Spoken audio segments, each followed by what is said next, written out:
How to refund a purchase in Toca Boca.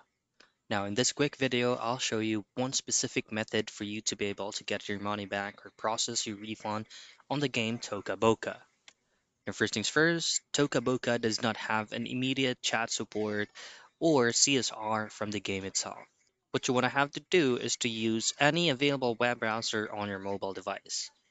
Now, in the search box, just simply type in Toca Boca refund and then choose on the very first result.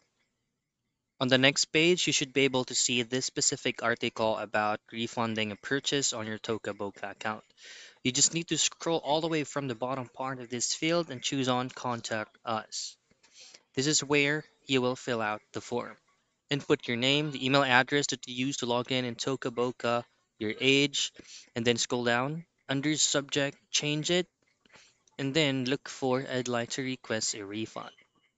Now, from here, just simply be specific on why you would like to request a refund bid or what are the specific problems that you're having.